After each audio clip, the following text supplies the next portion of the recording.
Okay, thank you everyone. Today is perhaps my seventh class on the translation studies. In the previous class, I have talked about various important terminologies relating to translation. Terminologies like orthography, like morphology. I've discussed also about collocation, about language contact, about concepts like language transfer, and of course calc or loan translation. So these concepts are very much important in the context of translation studies.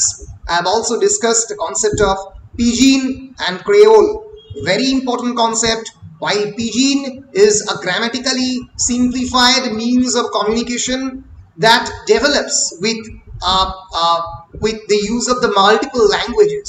It's basically a combination of many languages and it is not grammatically always correct. While Creole is a naturalized language developed from the Pidgin. Pidgin থেকে যেটা develop করে তাকে Creole বলে। তার আগে আমি discuss করেছি about the definition of stylistics, about the definition of code switching or code mixing, about register, that is a variety of language which used a particular professional or social setting. It's a context specific used of language that used various forms of specialized vocabulary and jargon. আমি example দিয়েছিলাম অনেকগুলো। For example heavy rain due to dip depression, যেটা আজকে হলো নিম্নচাপ। It is নিম্নচাপ কথাটা meteorology related. For example he knows how the bear and the bull market is operating. Bear and the bull market relating to the stock market. So idiolect কাকে বলে, dialect কাকে বলে, and what is language variety, এই বিষয়গুলো আমি আগের ক্লাসে already discuss করে দিয়েছি। তো আগের ক্লাসের ভিডিওটা দেখলে সেটা তোমাদের কাছে পরিষ্কার হবে। এবার আমি আজকে যে বিষয়টা নিয়ে ডিসকাস করব, যেটা তোমাদের সিলেবাসেরও একটা খুবই important part, that is the theme of the use of translation in India. What is the historical backdrop of translation in India? অনুবাদের ইতিহাস কি Bharatvarsha? The history and the significance of translation in a multilinguistic and multicultural society like India. ভারতবর্ষের মতো একটা multilinguistic, এখানে people speak many languages, and multicultural society where there are many cultures in India. সেখানে কিরকম ভাবে ট্রান্সলেশন স্টাডিজ অপারেট করে তার context জানার জন্য translation in the Indian context, so সেটা নিয়ে আজকে আমরা আলোচনা করার চেষ্টা করব। So let us begin. So basically as we know that what is the basic premise of translation? Translation is an activity that promotes communication among people speaking different languages, has a long history and a unique complexities in India. Because we have to remember one thing, that translation in the Indian context is much more important than the European context. Because আমরা যদি কোটি ইউরোপের map দেখি, আমরা দেখতে পাবো যে কটা দেশ রয়েছে এবং তাদের যে কটা ভাষা বলা হয় তার থেকে ভারতবর্ষে অনেক বেশি ভাষা বলা হয়। ইউরোপের ম্যাপ দেখো, জার্মানি জার্মান ল্যাঙ্গুয়েজ বলা হয়, ইটালি ইটালিয়ান ম্যাপ ল্যাঙ্গুয়েজ বলে, স্প্যানিশ ল্যাঙ্গুয়েজ বলে, স্পেনি ওরা, তার সঙ্গে সঙ্গে ইংলিশ ল্যাঙ্গুয়েজ একটা বড় জায়গা জুড়ে চলে, নেদারল্যান্ডে ডাচ চলে। এরকম হাতে গুনে আমি খুব বেশি হলে 13, 14, 15, 16টা ল্যাঙ্গুয়েজ পাবো। এক একটা দেশে এক একটা ল্যাঙ্গুয়েজ, আবার একটা ল্যাঙ্গুয়েজ অনেকগুলো দেশে বলা হয়। For example Spanish language is very much that's the mother tongue of people of Argentina and Brazil. Argentina Brazil এগুলো যদি সবাই একটা সময় ল্যাটিন আমেরিকা ছিল স্প্যানিশ কলোনি, স্পেনের কলোনি, তো সেখানে স্প্যানিশ বলা হয়। সো ফর এক্সাম্পল আমেরিকাতে ইংলিশ অফিসিয়াল ল্যাঙ্গুয়েজ, বা ইংলিশে নানা ধরনের ভ্যারাইটি বা ডায়ালেক্ট থাকতে পারে, ল্যাঙ্গুয়েজ ভ্যারাইটি থাকতে পারে, বা ডায়ালেক্ট, সোশিওলেক্ট, এথনোলেক্ট, ইডিওলেক্ট থাকতে পারে। কিন্তু বেসিক্যালি এই ল্যাঙ্গুয়েজ, এই 15-16টা ল্যাঙ্গুয়েজই বিভিন্ন জায়গাতে বলা হয় ইউরোপ এবং উত্তর এবং দক্ষিণ আমেরিকার একটা বিস্তীর্ণ অঞ্চল জুড়ে। কিন্তু Bharatvarsha, which is itself a very important part of the subcontinent, যাকে একটা প্রায় উপমহাদেশের একটা বৃহদাংশ বলা যেতে পারে, ভারত পাকিস্তান বাংলাদেশ মিলিয়ে একটা উপমহাদেশ বলা হয়, মানে মহাদেশের ছোট অংশ, সাবকন্টিনেন্ট। এত বেশি ল্যাঙ্গুয়েজ ভ্যারাইটি, এত লোডস অফ ল্যাঙ্গুয়েজ ভ্যারাইটি, যেখানে translation becomes a very important thing. because you are a Bengali, you know nothing about Tamil or Telugu or the Marathi language or about Punjabi or about Assamese language, Meghalaya language, তুমি জানোই না, তোমার কোনো আইডিয়াই নেই। একটা দেশের মধ্যে এতগুলো ল্যাঙ্গুয়েজ পৃথিবীর খুব কম জায়গাতে বলা হয়।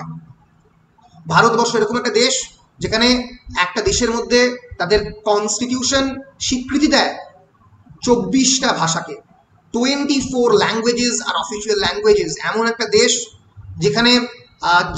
যেখানে যে কারেন্সি বা যে টাকা, ভারতীয় টাকাতে সেখানে কতগুলো অফিসিয়াল ল্যাঙ্গুয়েজে ধরা যাক 100 টাকা বা 10 টাকাকে লেখা থাকে, সেটা দেখলেই তোমরা বুঝতে পারবে। ফলে India is a multilingual country, India is a multicultural country, a country that recognizes many cultures, a country that recognizes the existence of many languages, প্রচুর ভাষাকে এবং তার সঙ্গে সঙ্গে প্রচুর সংস্কৃতিকে ভারতবর্ষ রিকগনাইজ করে। তো এটাই হলো ভারতবর্ষ। ফলে তোমাকে একটা জিনিস বুঝতে হবে যে এখানে ট্রান্সলেশনের গুরুত্ব অন্যান্য দেশের থেকে অনেক বেশি। And India has during its almost 2000 years of history, India's complexity is greater than Europe's in the multiplicity of major languages. Do you know how many living languages there are in India? তোমরা কি জানো কত জীবিত ভাষা রয়েছে ভারতবর্ষে? Yes, 1652, 1652টা living languages. ভারতবর্ষ বলা হয় the greatest language laboratory in the world, the greatest language laboratory, সব থেকে বেশি ভাষা যেখানে তৈরি হয়, লিভিং ল্যাঙ্গুয়েজ ল্যাব। 1652টা living languages, 22 languages listed as major languages and 24 state languages, 24টা state languages and 4 classical languages including Sanskrit, Pali, Prakrit and Urdu and others. 4খানা classical language রয়েছে। ইউরোপে ফর এক্সাম্পল ল্যাটিন এবং Greek দুটো অত্যন্ত famous classical language. ভারতবর্ষে already Prakrit, Pali, সংস্কৃতর একগাদা variety. তো সব মিলিয়ে ভারতবর্ষ is perhaps the greatest language laboratory across the world, and hence this linguistic complexity has demanded interconnectivity and communicability in a vast, distinct socio-cultural and political entity through a pan-Indian language of learning, creative expression and a multi-directional translation activity involving several kinds of translation situations with characteristic problems of translating. So this kind of linguistic complexity, যে ভাষাকেন্দ্রিক একটা ভয়ঙ্কর জটিলতা, it gives rise to the demand of interconnectivity and communicability. Without communication, there is no business. Without communication, there is no kind of culture formation. Communication না হলে সংস্কৃতি গড়ে উঠবে না। যদি ভাষার ব্যারিয়ার থাকে, তুমি আজকে চেন্নাই স্টেশনে নেবে কোনো কুলিকে হিন্দি ল্যাঙ্গুয়েজে বোঝাতে পারবে না, তোমাকে ইংলিশ জানতে হবে। ফলে তোমাকে ন্যাচারালি ভাষার মাধ্যমেই তোমাকে কমিউনিকেশনের থ্রু দিয়ে এস্টাবলিশ করে মানুষের হৃদয়ে পৌঁছে যেতে হবে। ফলে এরকম একটা কমপ্লেক্স লিঙ্গুইস্টিক সিচুয়েশনে translation becomes the mode of the hour, translation becomes the need of the hour. এবং এর জন্য কি দরকার? মাল্টি ডাইরেকশনাল ট্রান্সলেশন, বিভিন্ন ডাইরেকশনে ট্রান্সলেশন করা এবং ট্রান্সলেশনটা প্রপারলি হচ্ছে কিনা সেটা দেখার জন্য প্রপার অ্যানালাইটিক্যাল প্যারামিটার তৈরি করা। So one can identify reasons and motivations for translation. ট্রান্সলেশনের অনেক মোটিভেশন থাকতে পারে, অনেক রিজন, কারণ থাকতে পারে। রিনিউয়াল, ভাষাকে নতুন করে তৈরি করার জন্য আমি আগেই বলেছি কোনো একটা ল্যাঙ্গুয়েজের মধ্যে যদি নতুন শব্দ না আসে, নতুন ভাষা যদি একটা কোনোভাবে ল্যাঙ্গুয়েজের মধ্যে না আসে, ডিফিউশন, সেই ভাষা যদি আর একটা ভাষার মধ্যে না ঢোকে এবং বড়োইং একটা ভাষা থেকে যদি বড়োড না হয়, তাহলে সেই ভাষা কোনোদিন বাঁচতে পারে না। ট্রান্সলেশন অ্যান্ড ট্রানজ্যাকশন, ট্রানজ্যাকশন মানে আদান প্রদান করা। I am taking the cultures of a Punjabi family. ভারতবর্ষে বাংলাতেই প্রচুর পাঞ্জাবি ফ্যামিলি যারা বাংলা কথা বলতে পারে, এবার তাদের কালচার নিয়ে আমরা আমাদের পশ্চিমবঙ্গ দেখা গেছে যে যখন ফর এক্সাম্পল গণেশ পুজো হয়, আগে গণেশ পুজোর কালচার আমাদের ছিল না, কিন্তু এখন আমরা দেখতে পাচ্ছি প্রচুর পরিমাণে গণেশ ঠাকুর করা হয়, যেটা অনেকটা মহারাষ্ট্রের কালচার। তারপরে আমরা দেখতে পাচ্ছি যে অনেক সময়ই আমরা আরও নানা ধরনের কালচারকে আমরা এমব্রেস করেছি। এটা সম্ভব হয়েছে যে অন্য প্রদেশের ভাষার লোকেরা, ভাষাভাষী লোকেরা পশ্চিমবঙ্গে এসছে এবং তাকে এমব্রেস করেছে, তবেই এই কালচারাল ট্রানজ্যাকশন পসিবল হয়েছে। So there is the direction of translating and transaction as an index of cultural intellectual status of the languages involved, that is the philosophy of the translation. So এইভাবেই একটা ভাষার philosophy তৈরি হয়েছে। এক second, আমার কাছে একটা আমার ফোন আসছে, আমি একবার দেখে নিচ্ছি, দেখে নিয়ে কাম ব্যাক করছি, 1 মিনিট দাঁড়াতে।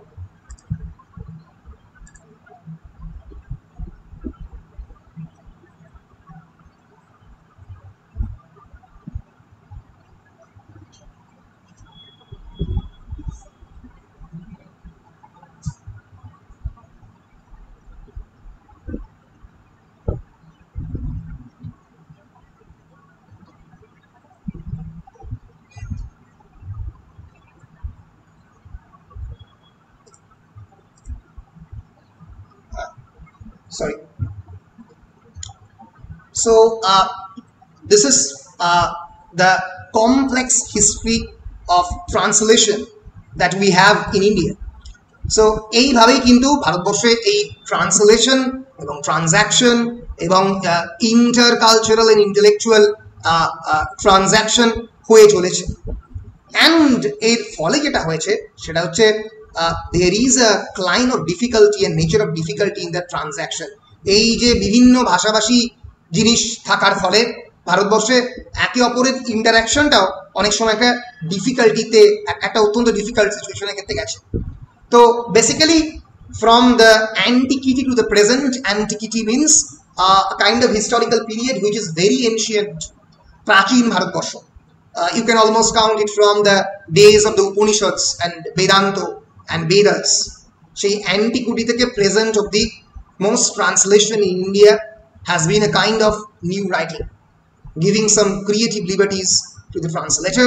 Translator কে অনেক ধরনের লিবার্টি দিয়েছে এই পার্টিকুলার যে ট্রান্সলেশনের হিস্ট্রি, সেটা ট্রান্সলেটরকে অনেক ধরনের ক্রিয়েটিভ লিবার্টিও দিয়েছে। ক্রিয়েটিভ লিবার্টি মিনস যেখানে নিজের মতো করে সে ট্রান্সলেশন করতে পারে।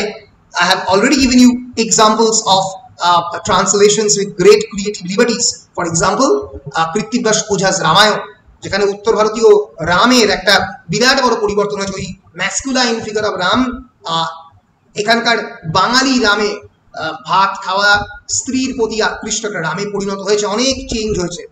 ফলে এইভাবেই ভারতবর্ষে ট্রান্সলেশন এগিয়ে চলেছে। Translation in the Indian language or specifically in the Sanskrit, it is called anuvad. Anuvad is the accepted equivalent of the English word translation. It basically means repetition in normal use, repetition in order to support, exemplify or explain. Bada মানে meaning, অনুবাদ মানে repeat করা, আবার explain করার জন্য repeat করা, যাতে পরিষ্কারভাবে বুঝতে পারি, যাতে এটার এক্স্যাক্ট কনোটেশন কি, এর গূঢ়ার্থ কি, সেই এক্সপ্লেনেশনের জন্য এক্সপ্লেনেটরি রিপিটেশন এর মানে হচ্ছে অনুবাদ। Clear? Anu means meaning and after means following. So onu and vada means after. So unubad actually means meaning after explanation. Clear? So there can be various theories regarding the word. এই কমপ্লেক্সিটিতে আমি আর যাচ্ছি না, তোমরা একটু পড়লেই বুঝে ফেলবে যে বেসিক্যালি এই জিনিসটা কি। সো বেসিক্যালি যখন যদি ভারতবর্ষে ট্রান্সলেশনের আমরা ইতিহাস দেখতে চাই, তাহলে বলতে পারি during the Mughal period in India translation practice shifted from the Sanskrit to bhashas towards the, from Sanskrit to the Persian. কারণ পার্সিয়ান তখন সেই প্রথম হচ্ছে রুলার্স ল্যাঙ্গুয়েজ। এর আগে কিন্তু আমরা দেখতে পাবো ভারতবর্ষে মানে বিশেষ করে যখন সংস্কৃত ল্যাঙ্গুয়েজই সব জায়গার অলমোস্ট স্পিকিং ল্যাঙ্গুয়েজ ছিল, তো খুবই কম জায়গাতে কিন্তু ট্রান্সলেশন ব্যাপারটা হয়েছে। তার কারণটা কি? কারণটা ট্রান্সলেশন ন্যাচারালি তখন তো একটাই ল্যাঙ্গুয়েজ পপুলার ছিল, সংস্কৃতই সবাই বেশিরভাগ বলতো, দু একটা জায়গায় ছাড়া। এবং সত্যি কথা বলতে কি, যে কোনো রিটার্ন ফর্মের টেক্সট সব জায়গাতেই সংস্কৃতেই লেখা হতো। ফর এক্সাম্পল, তুলসী দাসের রামচরিত মানস is actually a poetic retelling or adaptation or translation of Valmiki's Ramayana in Hindi from Sanskrit. So তুলসী দাসের রামচরিত মানুষকে আমরা প্রথম Hindi translation from of Valmiki's Ramayana বলে আমরা ধরতে পারি। এর পরবর্তীকালে মুঘল, বলো স্যার। বলছি এটা কোন সময়ের কথা বললেন যখন ট্রান্সলেশন হতো না? যখন ট্রান্সলেশন হতো না, at the time of the Vedas and Upanishads, around 1300 years old, 1500, 2000 years ago, যে সময় মহাভারত লেখা হচ্ছে, যার আগে বেদ এবং উপনিষদ লেখা হয়েছে, সেই সময় ট্রান্সলেশনের অ্যাক্টিভিটিটা ছিলই না, বিকজ ল্যাঙ্গুয়েজ একটাই ছিল বেসিক্যালি। যে ল্যাঙ্গুয়েজে রিটেন ফর্মে বা সেটাকে প্রিন্টার তো অ্যাসাচ ছিল না, প্রিন্ট ব্যাপারটাই ছিল না, যেখানে রিপ্রোডাকশন হতো, লোকে হাতে হাতে লিখতো। তো ওই সময়ে ট্রান্সলেশন ছিল না, কারণ ল্যাঙ্গুয়েজ একটাই ছিল, সংস্কৃত। বেদ সংস্কৃত লেখা, উপনিষদ সংস্কৃত লেখা, সংস্কৃতের মধ্যে ভ্যারাইটি থাকতে পারে, কিন্তু একটাই। যখন মাল্টিপল ল্যাঙ্গুয়েজেস আসতে শুরু করছে, তখনই তো ট্রান্সলেশনের দরকার পড়ছে। বুঝতে পারছো? বেশ। সো যদি আমরা ধরে নিই যে ভারতবর্ষে এই ট্রান্সলেশনের ইতিহাসের কথা বলতে গিয়ে এই মুঘল পিরিয়ডে ট্রান্সলেশন আস্তে আস্তে আরো বেশি করে পপুলারাইজ হতে আরম্ভ করে। ওয়াই? বিকজ দ্য মুঘলস আর the rulers who speaks Persian, and Persian became on that time a dominant language because it was the language of the court. It was the official language. You have to speak Persian. অনেক ভারতীয়রাই Persian বলতে পারতো না। Sir এটা কত নম্বর page পড়াচ্ছেন? এই আমি এটা অন্য জায়গা থেকে পড়াচ্ছি, আর এই আমি মাঝখানে ছিলাম না, সেটা বুঝতে পারছি না। আচ্ছা, এই পেজটা হচ্ছে 18 নম্বর পেজ, ফ্রম পেজ নাম্বার 8। বেশ। তো ফলে মুঘলরা যে ল্যাঙ্গুয়েজে কথা বলতো, তৎকালীন ভারতীয়রা সেই ল্যাঙ্গুয়েজে কথা বলতো না। ফলে ন্যাচারালি তাদের ল্যাঙ্গুয়েজের ট্রান্সলেশনের দরকার পড়লো, এবং মুঘল কোর্ট প্রচুর স্কলারদের এমপ্লয় করলো, those who were also translators. So for example, Baburnama, the autobiography of the Babur, was originally written in a language called Chagati, but was translated into Persian by Humayun's minister Boiram Khan. পরবর্তীকালে হুমায়ুনের যে minister Bairam খান, তিনি এই Chagatai থেকে, Chagatai is a local language of the Mughal people, সেখান থেকে translate করে Persian. Akbar commission translations of Sanskrit works into Persian. আকবরই হচ্ছে প্রথম মুঘল রাজা যিনি বিভিন্ন সংস্কৃত ভাষার কাজকে পার্সিয়ানে ট্রান্সলেট করতে বলেন যে সেইগুলো শেখারও আমাদেরও প্রয়োজন রয়েছে। ফলে উপনিষদ, মহাভারত প্রথম ট্রান্সলেট হচ্ছে তখন। The Mahabharata was translated into Persian, তোমরা জানো, during Akbar's time. So Mahabharata was for the first time translated into the Persian from the original Sanskrit in Akbar's time. In fact, his great grandson Darashiko translated Upanishads and Bhagavad Gita. Darashiko মানে কে? দারাশিকো মানে কাকে বলছে? Aurangzeb. So actually Aurangzeb translated Upanishads and the Bhagavad Gita into Persian. Upanishad এবং ভগবদ গীতাকে পরবর্তীকালে সেই সময় তিনি translation করতে আরম্ভ করেন। তাহলে বুঝতেই পারছো কিভাবে ভারতবর্ষ একটা দেশ, তার মধ্যে এই সাংস্কৃতিক আদান প্রদান বা কালচারাল ট্রানজ্যাকশনটা কিভাবে হয়েছে। So translations in this period had many important results. Firstly, it helped to make people bilingual. People ke bilingual koreche, that is, most of them knew 2 languages or even more. And secondly, it gave rise to the new languages like Urdu, which was the result of the interaction of the Persian with the local language. And thirdly, translation, হ্যাঁ বলো। Bilingual মানে কি বলবো? Bilingual মানে কি? Bilingual মানে those who speak two languages is called bilingual. যারা দুটো ভাষার উপরে বেশি কথা বলে বা দুটো ভাষা নিয়ে আদান প্রদান চলে তাকে বাইলিঙ্গুয়াল বলে। মাল্টিলিঙ্গুয়াল মানে many languages, those who speaks many languages is called multilingual. Clear? হ্যাঁ স্যার। বেশ। So for example, translations from Persian brought in new genres like Masnavi, Qasida and more importantly ghazal. এই যে classical মিউজিকে বিভিন্ন ধরনের তোমরা যেটা নিয়ে আজকাল আলোচনা করো যে গাজাল গাওয়া, বা ফর এক্সাম্পল আগে ছিল মাসনাভি, এই জনরাটাই এখন আর নেই। তো আগেকার দিনে যারা সুর তৈরি করতো, যারা তাল তৈরি করতো, তানসেনের মতো মিউজিশিয়ান, তারা তো মিউজিকে গাইতো এবং সেই মিউজিক থেকে লেখা হতো পার্সিয়ানে এবং পার্সিয়ান থেকে সংস্কৃতে ট্রান্সলেট হতো। এর ফলে অনেক সংস্কৃত শব্দ পার্সিয়ানে গেছে, অনেক পার্সিয়ান শব্দ সংস্কৃতে গেছে এবং যার ফলে কিন্তু পরবর্তীকালে গাজালের মতো জনরা মানে মিউজিক জনরা তৈরি হয়েছে। মির্জা গালিব যে সত্যি one of the greatest ghazal writers, he wrote in Persian and Urdu, যেটা পরবর্তীকালে বিভিন্ন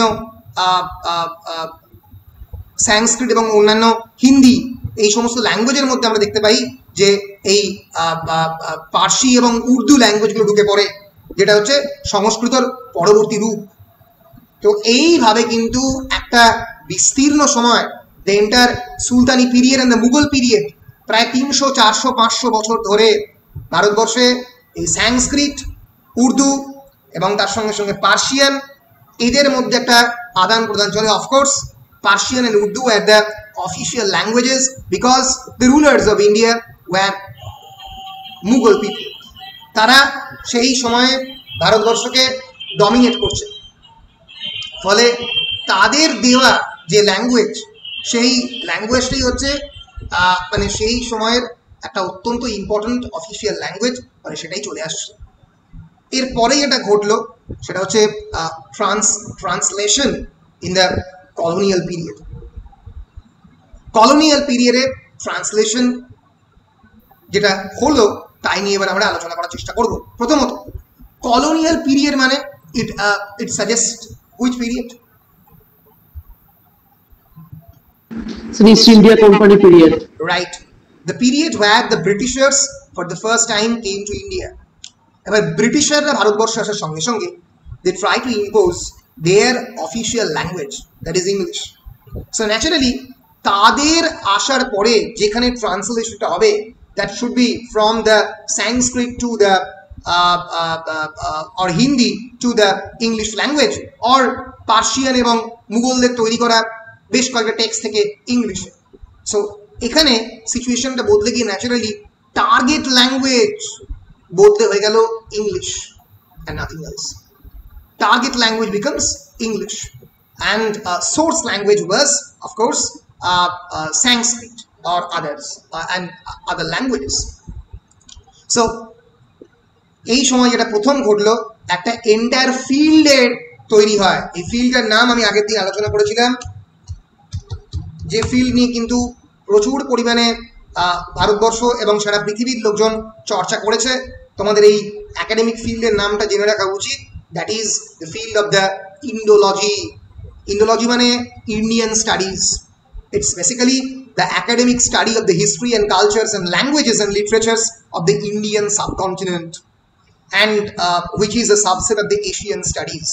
Indology মানে ভারতীয় তত্ত্ব বা ভারতবর্ষের সংস্কৃতি, তার সমাজ, তার ইতিহাস, তার ভাষা, তার কালচার নিয়ে পড়াশোনা করা। এবং আমি আগের দিন বলেছিলাম some of the greatest scholars of this particular field of study, they are basically German people, say তুমি and British people, William Jones বলো, Charles Wilkins বলো, Demetrius Galanos বলো, James Mill, Horace Hayman Wilson, এরা বিভিন্ন লোকজন, এরা কিন্তু original সংস্কৃত শিখে ভগবত গীতা ট্রান্সলেট করা থেকে শুরু করে সব কিছু করেছে। সেই সময় কিন্তু আমাদের মাথায় রাখতে হবে, কলকাতায় এশিয়াটিক সোসাইটি ফাউন্ডেড হয়, উইলিয়াম জোনস ফাউন্ড করে 1784-এ। William Carey Serampore college establish হচ্ছে সেই সময় প্রথম প্রেসিডেন্সি ইউনিভার্সিটি এস্টাবলিশ হচ্ছে, আমেরিকান ওরিয়েন্টাল সোসাইটি 1842-তে এস্টাবলিশড হচ্ছে। ফলে ভারতবর্ষকে নিয়ে একাডেমিক্যালি আলোচনা করা, এই সমস্ত সাহেবরা কিন্তু সারা মানে জীবনের প্রাণপাত করে একটা সম্পূর্ণ না জানা ভাষা সংস্কৃত সেটাকে শিখে সেখান থেকে ইংলিশে ট্রান্সলেট করছে। এবং শুধুমাত্র not only Sanskrit literature and Hinduism but also various other Indian religions like Jainism, Buddhism, Sikhism, Pali literature, Dravid culture, দ্রাবিডোলজি একটা সেপারেট ব্রাঞ্চ বলা হয় যেহেতু এটা সাউথ ইন্ডিয়াতে বিলং করে। এই সমস্ত ফিল্ড নিয়ে এই ইন্ডোলজি আলোচনা করছে এবং এই ইন্ডোলজি থেকেই কিন্তু ভারতবর্ষে কলোনিয়াল পিরিয়ডের মেজর মোস্ট ট্রান্সলেশনগুলো বেরোচ্ছে। তোমরা আজকের CC 1-এ যে ট্রান্সলেশনটা পড়েছ অভিজ্ঞানম শকুন্তলম, সেটা তো পেঙ্গুইন ট্রান্সলেশন। তার প্রথম ট্রান্সলেশন করেন sir William Jones, the founder of the Asiatic Society. He translated Abhigyanam Shakuntalam into English in 1789 from the original Sanskrit. তোমাদের অনেকেই তোমাদের নিজস্ব পূর্বপুরুষদের ভাষা সংস্কৃত, তোমরা সংস্কৃততে ডাইরেক্ট অভিজ্ঞানম শকুন্তলম অনেকেই পড়োনি। একজন সাহেব বিদেশ থেকে এসে 1784 সালে কোনো ধরনের গুগল ট্রান্সলেটের সাহায্য না নিয়ে, না জানা একটা অজানা ভাষাকে শিখে তার একটা obscure text Abhijnanam Shakuntalam, difficult text, তাকে ট্রান্সলেট করছে ইংরেজিতে। ডেডিকেশনের লেভেল আমরা বাংলাটাই ভালো করে শিখিনি, তোমরা বাংলাটাই ভালো করে শেখো। 1784-তে যখন ইলেকট্রিক থেকে শুরু করে কিছুই ভারতবর্ষ ছিল না, সম্পূর্ণ মোমবাতির আলোতে দাঁড়িয়ে একটা ইনফ্যাক্ট বহু ছবিও রয়েছে, পেন্টিংও রয়েছে, যদি এশিয়াটিক সোসাইটি কলকাতায় যাও দেখতে পাবে, মোমবাতির আলোতে দাঁড়িয়ে উইলিয়াম জোন্স ট্রান্সলেট করছে, উপনিষদ ট্রান্সলেট করেছেন, রামায়ণ মহাভারত ট্রান্সলেট করেছেন একটা লোক। কি দরকার ছিল ওই বিদেশের কমফর্ট ছেড়ে ভারতবর্ষে এসে ট্রান্সলেট করার? কোনো তো প্রয়োজন ছিল না, কিন্তু করেছেন। ফলে এই যে একটা মানে ভয়ঙ্কর জ্ঞান আরোহণের যে মানে আকাঙ্ক্ষা, the desire for securing knowledge, এটা কিন্তু খুবই ইম্পর্টেন্ট। এবং এটাই কিন্তু ট্রান্সলেশনের মেইন অবজেক্টিভ, যে না জানা ভাষা থেকে আরেকটা ভাষাতে ট্রান্সলেট করে, যার ফলে আমার পরবর্তীকালে নেক্সট জেনারেশন অন্য ভাষায় লেখা কিছু টেক্সটের তার যে নলেজ, তার যে epistemological system, epistemology means theory of knowledge, সেই যে অজানা ভাষার একটা ভাষা তত্ত্ব, জ্ঞান তত্ত্ব, সেটা সে জানছে। তো এইটা কিন্তু is very important for those who is translating. So Sir William Jones, the founder of the Asiatic Society, he translated Abhigyanam Shakuntalam into English in 1789 when the French Revolution starts. And Charles Wilkins, the official translator of the Persian and Bengali to the Commissioner of Revenue, ভাবো দুটো ভাষা, Bangla Persian দুটোই শিখে নিয়েছে একটা সাহেব 1784-তে, was the first to translate the Bhagavad Gita into English in 1784. কাদের করা উচিত ছিল ট্রান্সলেশন? বাঙালিদের, যারা ইংরেজি ভাষাটাকে অল্প অল্প করে শিখতে আরম্ভ করছে। কিন্তু ওরা এসে বাঙালিদের অনেক আগে, মানে ওরা তো রুলার, ওদের তো আমাদের ভাষা শেখার কোনো প্রয়োজনীয়তা নেই, কিন্তু হয়তো আছে, অবশ্যই রয়েছে, কিন্তু অনেক আগে শিখেছে, অনেক আগে শিখে অনেক আগে ট্রান্সলেট করেছে, ভগবদ গীতাও ট্রান্সলেট করেছে। ফলে ব্রিটিশারদের সমস্ত ধরনের গালাগালি দেওয়ার আগে অবশ্যই আমি স্বীকার করি ভয়ঙ্কর এক্সপ্লয়টেশন, কিন্তু তাদের যে জ্ঞানের প্রতি আগ্রহ সেইটাকে কিন্তু আমাদের রেকগনাইজ করতে হবে। So the first to translate the Bhagavad Gita into English in 1784, and these translations had official blessings as they were undertaken with specific purpose of helping the British to know India better. তাদেরও একটা purpose ছিল, because this will help the British to know India better, ভারতবর্ষকে ভালো করে চেনার জন্য, ভারতবর্ষের সংস্কৃতিকে জানার জন্য, ভারতবর্ষকে বেশি করে শাসন করার জন্য এটা খুবই প্রয়োজন ছিল। এবং তারপরেই যেটা ঘটলো, তাদের যে নিজস্ব রিলিজিয়ান খ্রিশ্চানিটি, সেটাকে স্প্রেড করার জন্য 18th এবং 19th সেঞ্চুরি জুড়ে Bible translations, biblical translations into the Bengali language, into the Hindi language, into Sanskrit languages, অন্যান্য বিভিন্ন রিজিওনাল ল্যাঙ্গুয়েজে হতে থাকলো। So it was during this period that the Bible came to be translated into most of the regional Indian languages. ভারতবর্ষের যে অন্যান্য আঞ্চলিক ভাষায় সেখানে কিন্তু বাইবেল ট্রান্সলেশন শুরু হলো। সো ভারতবর্ষের প্রথম থেকেই কিন্তু ট্রান্সলেশনের মাটি। The Bible translations helped a great deal in strengthening the regional languages of India, and they were translated into simple language that could be understood by even by the lay person. So ভারতবর্ষে এই যে Hindu belief এবং তার সঙ্গে সঙ্গে basically খ্রিস্টান belief, তার মধ্যে একটা কনফ্লিক্ট তৈরি হয় এবং তা চলতে থাকে। তো সেই সময়ই আমরা দেখব যে ভারতের লেখা, তার বিখ্যাত লেখা নাট্যশাস্ত্র, যেখানে তিনি রসের কথা উল্লেখ করেছেন। তোমরা অলরেডি রস থিওরি বা রসসূত্র, the formula of the arousal of the rasa, তোমরা পড়েছো। তো এইগুলো প্রথম ট্রান্সলেট হতে আরম্ভ করে এবং ইন্ডিয়ান এস্থেটিক্স প্রথমবার আস্তে আস্তে ব্রিটিশ এস্থেটিক্সের সঙ্গে মিলতে আরম্ভ করে। এবং 19th সেঞ্চুরিতে প্রথমবার আমরা দেখতে পাই বঙ্কিমচন্দ্রের আনন্দমঠ প্রথম ইংলিশে ট্রান্সলেট করেন বঙ্কিমচন্দ্র নিজে। বঙ্কিমচন্দ্র ওয়াজ হিমসেলফ গ্র্যাজুয়েট। এবং শ্রী অরবিন্দ তখন তার প্রচুর লেখা, ধরা যাক দ্য ডিভাইন লাইফ, যাকে বাংলায় দিব্য জীবন বলে, the foundations of the Indian culture, এগুলো প্রত্যেকটাই লিখতে আরম্ভ করেন। এগুলো প্রত্যেকটাই ইংলিশেই ডাইরেক্টলি লেখেন এবং বাংলাতে অনেক ক্ষেত্রে ট্রান্সলেশনও করেন। ফলে এইভাবে ভারতবর্ষের ট্রান্সলেশনের ইতিহাস আস্তে আস্তে তৈরি হয়। এরপরে আমরা দেখতে পাবো after the 19th century, in the 20th century, there will occur not translation but transcreation, যেখানে এক ধরনের অথাররা ক্রিয়েটেড হয়। they are known as the English Indo-Anglican writer or Indian English literature. যার এক্সাম্পল হিসেবে তোমরা অলরেডি একটু আগে দিলে, বলো অনির্বাণ, যে নভেলটার নাম বলছিলে আর একবার আমাকে বললাম। তুমি বলছিলে একটু আগে যে স্যার এই নভেলটা একবার পড়িয়ে দিন। Clear Light of Day. Clear Light of the Day. It's an example of the Indian English literature or Indo-Anglican literature. তার আগে আরো কিছু ইতিহাস রয়েছে। ডিরোজিও অ্যান্ড আদার্স, তারা ভারতীয়দেরকে ইন্সপায়ার করেছে ইংলিশে লেখার জন্য। তিনি নিজের ডাইরেক্ট ইংলিশ ল্যাঙ্গুয়েজে লিখেছেন, ট্রান্সলেশন অ্যাজ সাচ করেননি। কিন্তু এর ফলেই এই ইন্ডিয়ান ইংলিশ লিটারেচার বলে একটা, আমাকে একটা আলাদা লিটারারি অ্যাক্টিভিটিরই জন্ম হয়ে যায় সেই পার্টিকুলার সময়। ফলে বুঝতে পারছো কেমন ভাবে ইন্ডিয়ান ইংলিশ লিটারেচারের কিভাবে জন্ম হয়। তো এই হচ্ছে ইন্ডিয়ান ইংলিশ লিটারেচারের জন্মের কথা, এবং যার ফলে পরবর্তীকালে আমরা দেখতে পাই যে R.K. নারায়ণের মতো other, for example other the Trinity of the Indian English literature বলা হয়, of the fiction. One is R.K. Narayan, one is Raja Rao, and another is Mulk Raj Anand.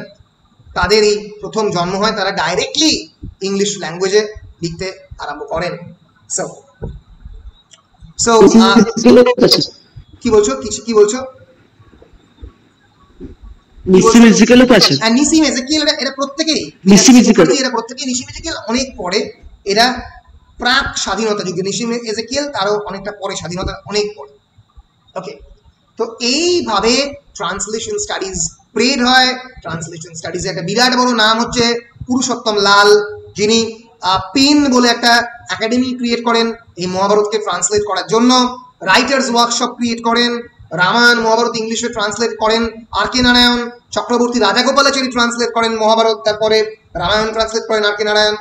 এবং পরবর্তীকালে অ্যানাদার ইন্ডিয়া বলে একটা বই publish করেন নিসিম Ezekiel এবং মীনাক্ষী মুখার্জি এই ট্রান্সলেশনের হিস্ট্রি নিয়ে। 1980s ভারতবর্ষে ফার্স্ট টাইম দ্য সাহিত্য একাডেমি, তোমরা জানো, an Indian government organization devoted to the development or preservation of the language and literatures in India, ভারতবর্ষের বিভিন্ন আঞ্চলিক ভাষায় লেখা লিটারেচারকে প্রিজার্ভ করে, স্প্রেড করতে সাহায্য করে সাহিত্য একাডেমি। সাহিত্য একাডেমি একটা বিরাট বড় ইনস্টিটিউশন এখন ভারতবর্ষে। সুনীল গঙ্গোপাধ্যায় তার প্রেসিডেন্টও ছিলেন, সুনীতি কুমার চট্টোপাধ্যায় সাহিত্য একাডেমির প্রেসিডেন্ট ছিলেন। They felt a need to initiate a systematic dialogue among the various academic and non academic translators, তারা অ্যাকাডেমিক এবং নন অ্যাকাডেমিক ট্রান্সলেটারদের মধ্যে কনভারসেশন তৈরি করার চেষ্টা করে, এবং তারা যেটা করে তারা বিভিন্ন ধরনের প্রজেক্ট তৈরি করে, এবং এই ধরনের প্রজেক্টগুলো তারা বিভিন্ন সময়ে পাবলিশ করে।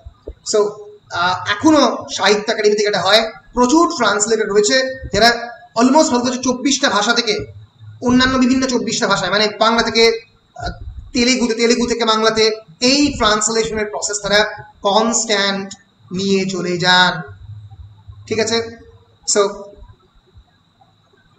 সো এই হচ্ছে মোটামুটি মানে ট্রান্সলেশন স্টাডিজের ভারতবর্ষে হিস্ট্রি। এবার আমি ভারতবর্ষে এই ট্রান্সলেশন যে থিওরি, ভারতবর্ষে যে বিভিন্ন ধরনের ট্রান্সলেশন থিওরি তৈরি হয়েছে, সেই ট্রান্সলেশন থিওরিসদের মধ্যে দুজন থিওরিস্ট খুবই বিখ্যাত। একটা হচ্ছে গায়ত্রী চক্রবর্তী স্পিভাক। তোমরা জানো Gayatri Spivak is a famous post colonial. হ্যাঁ, সেটা নোটে পড়েছিলাম, মানে ওখানে এসে কমলা দাসের ইন্ট্রোডাকশনটা নোটে ছিল, গায়ত্রী চক্রবর্তী স্পিভাক বলছে ক্যান সাবলটান স্পিক, ওইটাই তো? Right, she wrote a famous essay, Can the Subaltern Speak? What is the meaning of the subaltern? Subaltern means those who belong to the very financially, socially and culturally marginalized class. They are called subaltern. Subaltern মানে ধরা যাক ভারতবর্ষে যদি আমি বলি তাহলে হচ্ছে কোল, ভিল, সাঁওতাল, মুন্ডা বা যে কোনো কি সাবঅল্টার্ন বলা যেতে পারে, যারা মার্জিনালাইজড, যারা প্রান্ত রেখায়িত, সাবঅল্টার্ন। স্যার তাহলে গায়ত্রী চক্রবর্তী স্পিভাক কি ফেমিনিস্ট মানে পোয়েট নয়, ক্রিটিক্যাল থিঙ্কার। ক্রিটিক্যাল থিঙ্কার মানে উনি সারা জীবনই পোস্ট কলোনিয়ালিজম নিয়ে এসে লিখেছেন, প্রবন্ধ লিখেছেন, post colonialism, feminism, gender, subaltern studies.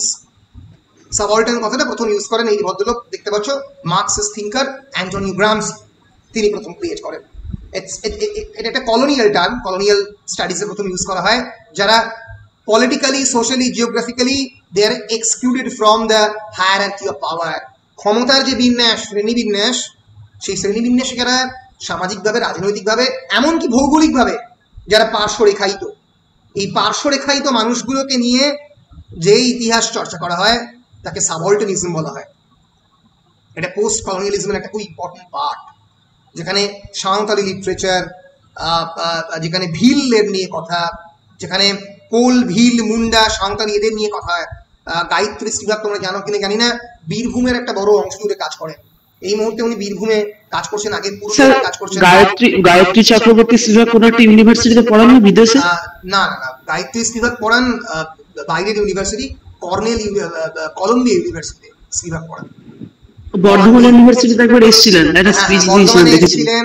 উনি অনেকবারই কলকাতা বিশ্ববিদ্যালয়ে এসেছেন। বাঙালি দেখার সৌভাগ্য আছে, অবশ্যই বাঙালি। উনি প্রথম, পরবর্তীকালে তোমরা যখন 6th সেমিস্টারে পড়বে, জাঁক দেরিদাকে প্রথম তিনি ইংরেজিতে ট্রান্সলেট করেন। One of the greatest French philosophers in the world, post structuralist philosopher জাঁক দেরিদা, তাকে তিনি প্রথম ফরাসি থেকে ইংলিশে ট্রান্সলেট করেন। সো স্পিভাক এবং হরিশ ত্রিবেদী দিল্লির ইউনিভার্সিটির টিচার। তো তারা একটা ট্রান্সলেশন গ্রিডের কথা বলে। ট্রান্সলেশন গ্রিড কি? 1 নম্বর, সেই গ্রিডে কি কি আছে? গ্রিড মানে যেরকম পাওয়ার গ্রিড হয়, পরপর হায়ারার্কি থাকে, সেরকম ট্রান্সলেশন গ্রিড। ফার্স্ট, ট্রান্সলেশন একরকম ভাবে হতে পারে, সেটা হচ্ছে change of the script alone. For example, a Gurmukhi text rendered into Devanagari. ধরা যাক আমি বলছি যে, আমি ফর এক্সাম্পল বাংলা থেকে আমি ইংরেজিতে করছি, আমি বলছি যে আমি ভালো আছি। তুমি শুধু স্ক্রিপ্টটাকেই চেঞ্জ করতে পারো, ইংলিশে বলতে পারো আমি ভালো আছি। এবার তোমরা বলতেই পারো এটাতে কি সুবিধা হবে? সাহেবরা এটা তো জানবে না। হতেই পারে সুবিধে, তার কারণ যে সমস্ত সাহেব ফর এক্সাম্পল অনেকেই মানে যারা সেকেন্ড ল্যাঙ্গুয়েজ হিসেবে কোনো ল্যাঙ্গুয়েজ অ্যাকুইজিশন করে, তখন শেখে, তখন সে ল্যাঙ্গুয়েজটা আগে শেখে, আগে উচ্চারণ সেটাকে আগে বলতে শেখে, তারপরে পড়তে শেখে। তাহলে শুধুমাত্র যদি স্ক্রিপ্ট আমি চেঞ্জ করি, আমি ভালো আছি, AMIBHALOACHI, তাহলে আমি অ্যাটলিস্ট পড়তে পারছি। তো এই ট্রান্সলেশন গ্রিডের সবচেয়ে তলার দিকে কম দরকারি কি জিনিস, সেটা হচ্ছে change of the script alone. আমি স্ক্রিপ্টটাকে চেঞ্জ করছি। 2 নম্বরে change of the language with lexis unchanged. Change of the language with lexis unchanged, মানে just adapted to the phonology of the target language. For example, a Sanskrit text rendered into a modern Indian language with tatashma words, or with tatshama word or tadbhav words. This is true, for example, of translations from Sanskrit into the modern Indian languages. তোমরা অনেক সময় দেখবে অনেক সংস্কৃত শব্দ, এই যে রস, exact translation তো করতে পারতো ফ্লুইড বা অন্য কিছু, তাতে রসের কি ভাবটা আসবে? আসবে না। তো এইভাবে মহাভারতকে গ্রেট ইন্ডিয়া বলতে পারতো, মহাভারতই Ramayana Mrichchhakatikam the little clay cart বলে, কিন্তু মৃচ্ছকটিকামকে মৃচ্ছকটিকাম বললেই ভালো লাগে। সো ফলে change of the language with lexis unchanged, যেখানে lexis means the smallest units of language. Nil দর্পণটার নাম চেঞ্জ হয়ে গেছিল না ট্রান্সলেটর? হ্যাঁ, নীল দর্পণটা চেঞ্জ হয়েছিল, নামটা ভুলে গেছি ট্রান্সলেটর কি হয়েছিল।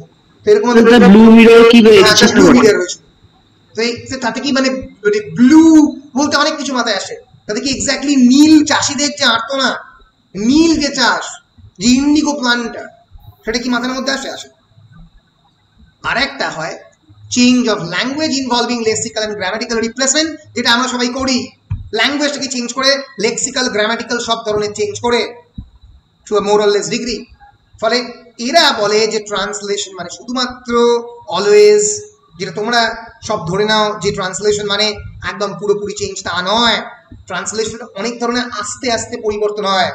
স্ক্রিপ্ট প্রথমে চেঞ্জ হলো, তারপরে ল্যাঙ্গুয়েজ চেঞ্জ হতো, কিন্তু অনেক তৎসম এবং তদ্ভব শব্দকে ডাইরেক্টলি নিয়ে চলে আসা হলো, তারপরে আস্তে আস্তে সেগুলো রিপ্লেসমেন্ট খোঁজা। তো এইভাবে ভারতবর্ষে আমরা বলতে পারি যে the second and the third kinds of translation have flourished, মানে সেকেন্ড এবং থার্ড, তৃতীয়, এই ট্রান্সলেশনটা ভারতবর্ষে ফ্লারিশ করেছে। So even in the Malayalam belonging to a different family of languages, or Dravidian, 81% of the vocabulary যেখানে সংস্কৃত অরিজিন থেকে এসছে, আমরা দেখতে পাবো যে বেশিরভাগ ভারতবর্ষের ভোকাবুলারিতেই কিন্তু আর একটা অন্য ভাষার প্রভাব থেকেছে। So Indian languages are not really translations, because on an average more than 85% of the vocabulary of the modern Indian languages are Sanskritic in origin. Most of the North Indian languages like Punjabi, Bengali, Gujarati, etc., the percentage is as high as 90%. 90% শব্দ এসছে সংস্কৃত শব্দ থেকে। Even in the Malayalam belonging to a different family of languages, Dravidian, একটা অন্য family of language, সম্পূর্ণ দক্ষিণ ভারতীয়, 81% of the entire vocabulary is of the Sanskrit origin. Even in the Tamil, which shows the least influence of the Sanskrit, the percentage is 71, 71% শব্দ সংস্কৃত থেকে এসছে। তাহলে বুঝতে পারছো কেন সংস্কৃতকে বলা হয় the mother of all languages. If you just Google the term called Indo-European family of languages, Indo-European family of languages, you will see a tree, a big tree of languages. There lies the tree of languages. Yes.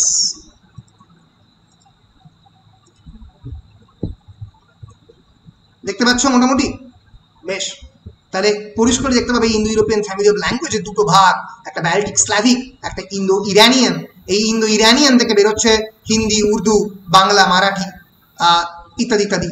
এদের অনেক আগে এই Indo ইরানিয়ানে সংস্কৃত বেরিয়ে গেছে, এবং আমরা যদি দেখতে পাই যে এখানে জার্মান ল্যাঙ্গুয়েজ, এমনকি ডাচ ল্যাঙ্গুয়েজ পর্যন্ত অলমোস্ট মানে 10 to 15% ওয়ার্ড এই সংস্কৃত থেকে আসছে, এত দূরের একটা ল্যাঙ্গুয়েজ পর্যন্ত।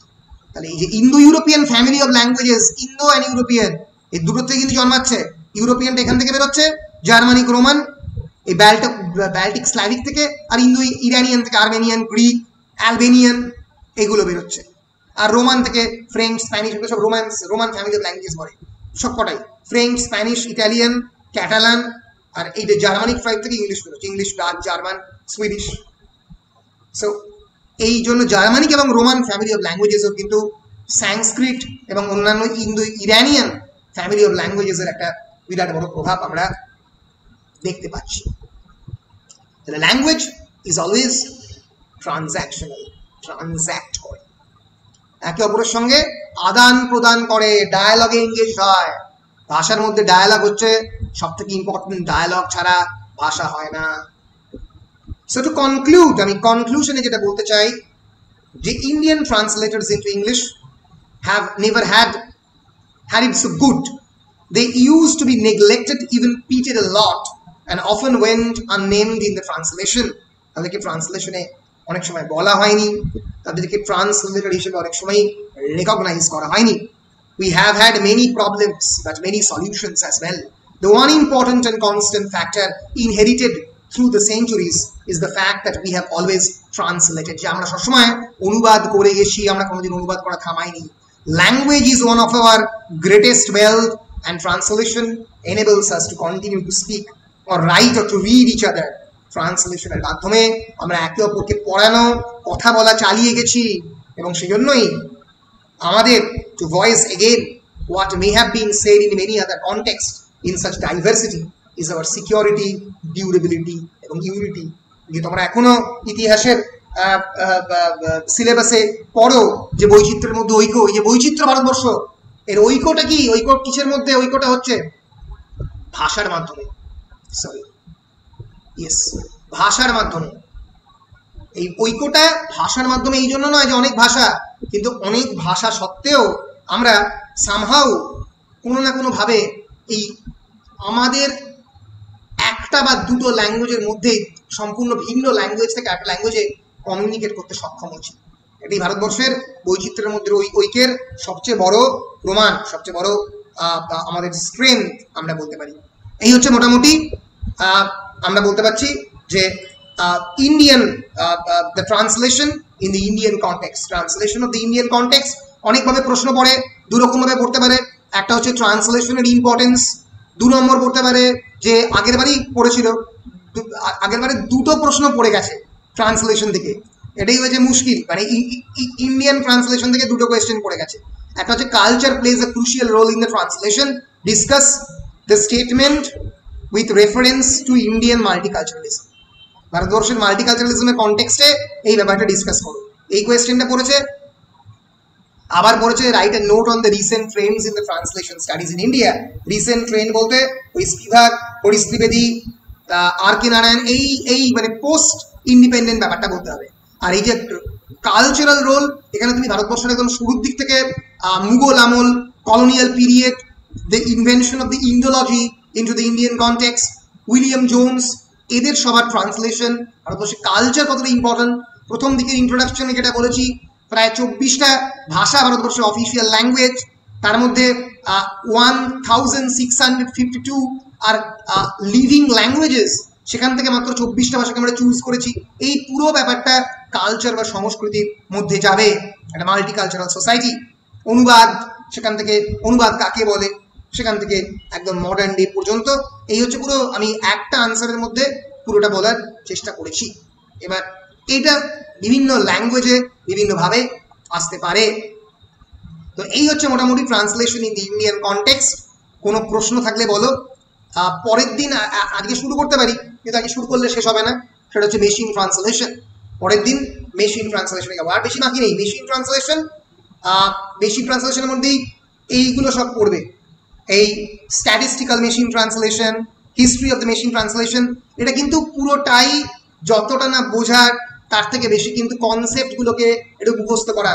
ট্রান্সফার বেস মেশিন ট্রান্সলেশন কাকে বলে, এটা পুরো মানে তোমাকে অনেকটাই মেমোরাইজ করতে হবে যে মেশিন ট্রান্সলেশনে কিভাবে ব্রেক হচ্ছে ট্রান্সলেশনগুলো, মরফোলজিক্যাল ট্রান্সফার, লেক্সিক্যাল ট্রান্সফার কাকে বলে, ইত্যাদি ইত্যাদি।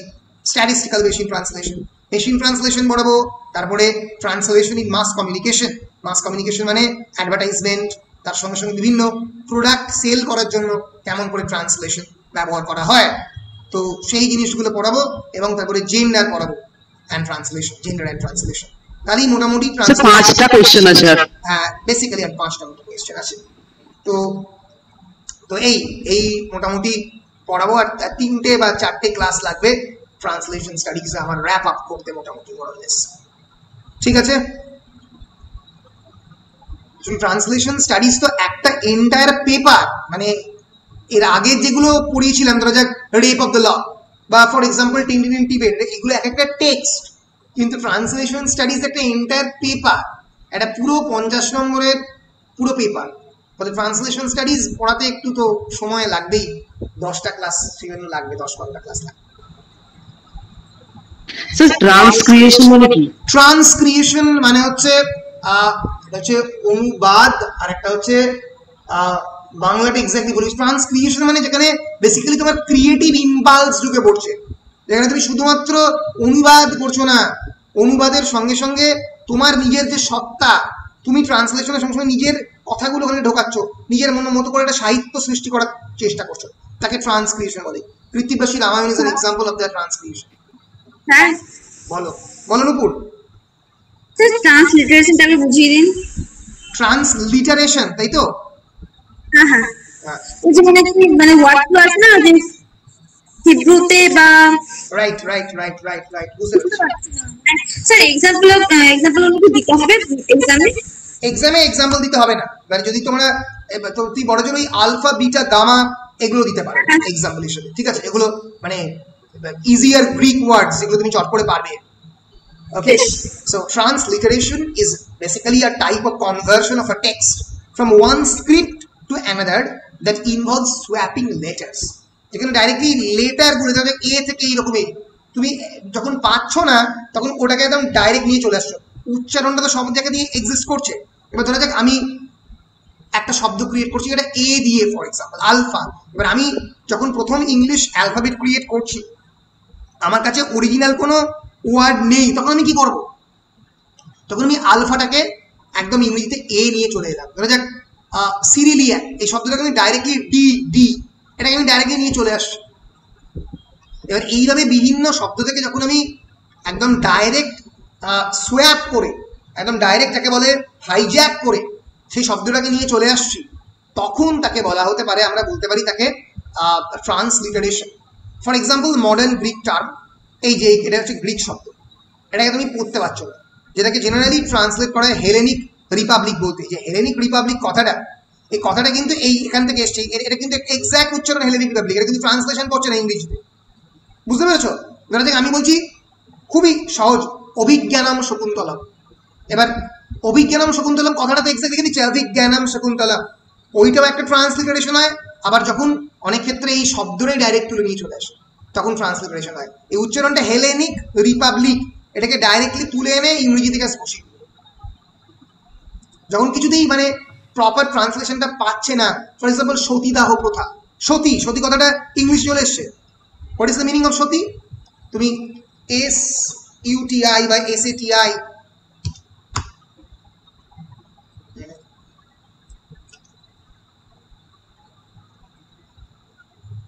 এই যে সতী ইন্ডিয়া বলে সার্চ করলি তবে সতী, সতী কথাটা তো ব্রিটিশ কথা নয়, সতী কথাটা তো অ্যাকচুয়ালি ইংলিশ কথা নয়, কিন্তু সতীদাহ প্রথা is a practice. It was a historical practice found chiefly among the Hindus in northern and pre-modern regions of South Asia, in which a widow sacrifices herself by sitting atop her deceased husband's funeral pyre. তার মৃত স্বামীর funeral pyre উঠে মৃত্যুকে স্বীকার করে, এবং naturally SUT সুতি বলা হয়, সাহেবরা বলতো সুতি, ওই জন্য সেখান থেকে সতী। এবার কথাটা তো আনতে পারছে না কিছুতে, এটার মানেটা কি এক্সাক্ট হতে পারে? তখন কোনো নির্দিষ্ট যখন শব্দ পাচ্ছে না, তখন পুরো ওয়ার্ডটাকে তুলে নিয়ে চলে সত্যি, এটা হচ্ছে ট্রান্সলিটারেশন। হ্যাঁ বলো। বলছি এটা প্রোনাউন্সিয়েশন সাহায্য করে না, মানে কি করে ওয়ার্ডটা উচ্চারণ করা হয় সেটা ক্ষেত্রে সাহায্য করে না ট্রান্সলিটারেশনটা? ট্রান্সলিটারেশনটা কি বললে, কিভাবে উচ্চারণ করা হতো? আমি শুনতে পেলাম না, কেটে কেটে গেল। ট্রান্সলিটারেশন কি প্রোনাউন্সিয়েশনে সাহায্য করে? হ্যাঁ হ্যাঁ হ্যাঁ হ্যাঁ হ্যাঁ এক্স্যাক্টলি, ট্রান্সলিটারেশন প্রোনাউন্সিয়েশনটাকেও ইনক্লুড করে, মানে প্রোনাউন্সিয়েশন শুদ্ধ পুরোটাকে নিয়ে চলে আসে, দ্যাট ইজ ট্রান্সলিটারেশন। মিনিংটাকে মানে প্রোনাউন্সিয়েশনটাকে মানে অনেক ক্ষেত্রে লেটার শুদ্ধ আনে, ঠিক আছে? বেশ, স্যার বলো। আমি যে এক্সট্রাটাম ল্যাঙ্গুয়েজ, সাবস্ট্রাটাম ল্যাঙ্গুয়েজ আর সুপারস্ট্রাটাম, ওটা ওই তিনটা কি স্যার? আচ্ছা আরেকবার বলো। এক্সট্রাটাম ল্যাঙ্গুয়েজ, কোথায় আছে বলো তো, মানে আমি কি এটা কন্টাক্ট ল্যাঙ্গুয়েজে ডেফিনিশনে আছে। আচ্ছা আচ্ছা আচ্ছা, আমি একবার দেখিনি, আমি সত্যি এটা জানি না এক্সপ্লোরেটর ল্যাঙ্গুয়েজ। আর কি বলো? সাবস্ট্রাটাম ল্যাঙ্গুয়েজ।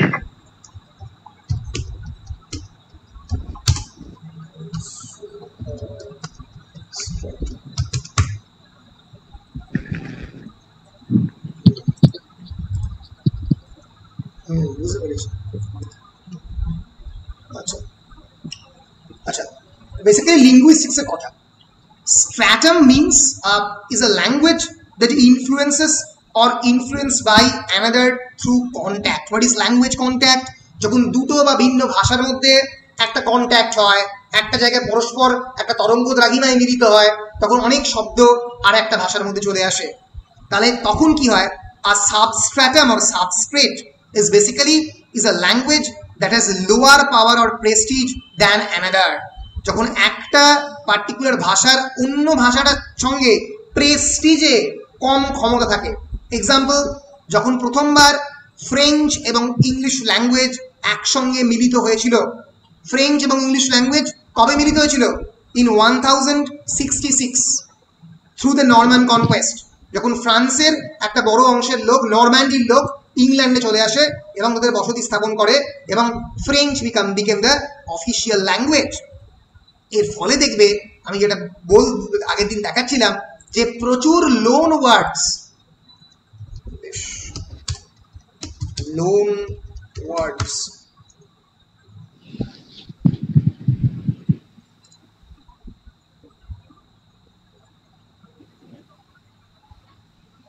এই যে প্রচুর ইংলিশ লোন ওয়ার্ড, যে দেখো ফ্রেঞ্চ লোন ওয়ার্ড বেশিরভাগই কিন্তু গভর্নমেন্ট অ্যান্ড ল রিলেটেড বা নোবিলিটি রিলেটেড। বিভিন্ন শব্দ, যেরকম ফর এক্সাম্পল অ্যাটর্নি শব্দটা, বেসিক্যালি অ্যাটর্নি মানে অ্যাটর্নি জেনারেল, একটা বড় পোস্ট। চ্যান্সেলর, ভাইস চ্যান্সেলর বা শুধু chancellor, chattel, country, court, crime, defendant, এগুলো সব ফ্রেঞ্চ ল্যাঙ্গুয়েজ থেকে আসছে। এবার যখন ফ্রেঞ্চ এবং ইংলিশ ল্যাঙ্গুয়েজ তার মধ্যে কন্ট্যাক্ট হচ্ছে, যখন তার মধ্যে ইন্টারাকশন হচ্ছে, তখন সেখানে ফ্রেঞ্চ হচ্ছে a language with much more power and prestige, and hence it is substratum or substrate language. A language that has, English হচ্ছে এখানে substrate language বা substratum language that has lower power or prestige than the French language. Superstratum কি? French language is a language that has higher power or prestige. এখানে French ভাষা থেকে দেখো নোবিলিটির শব্দ, Baron, baroness, এই শব্দগুলো তোমরা ইংরেজিতে ব্যবহার করো, এগুলো সব ফ্রেঞ্চ শব্দ। Countess, duke, duchess, marquis, marquess, prince, princess, viscount, military, army, artillery, battle, captain, company, corporal, এগুলো সব ফরাসি শব্দ। ফলে এখানে ফরাসি কি রয়েছে? ফরাসি এখানে হচ্ছে a language with higher prestige and hence superstratum. Substratum means language with lower prestige. আর একটা কি বললে? adstratum কি না suprastratum? মানে an adstratum or adstrate is a language that is in contact with another language in a neighbor population without having identifiably higher or lower prestige. যেখানে তার constant interaction হচ্ছে, ধরো পাকিস্তানের সঙ্গে ভারতীয়দের মাঝে মাঝে নেইবার কান্ট্রি হিসেবে ইন্টারাকশন হচ্ছে, ভারতীয় উর্দু এবং পাকিস্তানের উর্দু আলাদা, কিন্তু কোনোটাই হায়ার বা লোয়ার প্রেস্টিজ, কোনোটাই এমন কিছু আলাদা করে বোঝা যাচ্ছে না। এটাই হচ্ছে বেসিক্যালি ল্যাঙ্গুয়েজ কন্ট্যাক্টে সাবস্ট্র্যাটাম, সুপারস্ট্র্যাটাম এবং অ্যাডস্ট্র্যাটাম তার কনসেপ্ট। ল্যাঙ্গুয়েজ মাইগ্রেশনের ক্ষেত্রে এটাকে ইউজ করা হয়। বলো, যখন ল্যাঙ্গুয়েজ মাইগ্রেট করছে একটা দেশ থেকে আর একটা দেশে, একটা প্রদেশ থেকে আর একটা প্রদেশে, বলো বলো।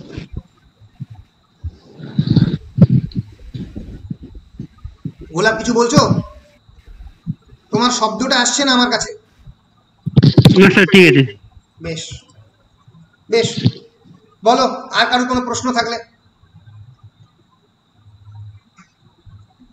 Any question, anyone? বেশ, তাহলে আজকে কোনো প্রশ্ন নেই। I am moving. কাল বাদ পরশু আবার আসবো মেশিন ট্রান্সলেশন নিয়ে পড়াতে, ঠিক আছে? বেশ, থ্যাংক ইউ। আর হ্যালো হ্যালো হ্যালো হ্যালো, হ্যাঁ বলছি যে তোমরা মোটামুটি বুঝতে পারছো তো? মানে ট্রান্সলেশন স্টাডিজের যে বেসিক ব্যাপারগুলো তোমাদের কোনো ধরতে অসুবিধা হচ্ছে না তো? না স্যার, বুঝতে পারছি। বেশ, মানে এটা রিলেটিভলি যেহেতু একটু ম্যাচিওর ফিল্ড অফ স্টাডি, তাই আমি তোমাদেরকে জিজ্ঞেস করছি, কারণ এটা জেনারেলি একটু বড় বয়সে পড়ানো হয়, এই বয়সে পড়ানো হয় না। স্যার প্রথম দিকের গুলো একটু কঠিন লাগছে, এইগুলো আর কঠিন লাগছে না তো। হ্যাঁ হ্যাঁ, বুঝতে পেরেছি, ঠিক আছে। তো এই কনসেপ্টগুলোই একটু মনে রাখবে, কনসেপ্টগুলোই শিখে নেবে, তাহলে মোটামুটি সারা জীবনই কাজে লাগবে ট্রান্সলেশন স্টাডিজ। বেশ, থ্যাংক ইউ, বাই।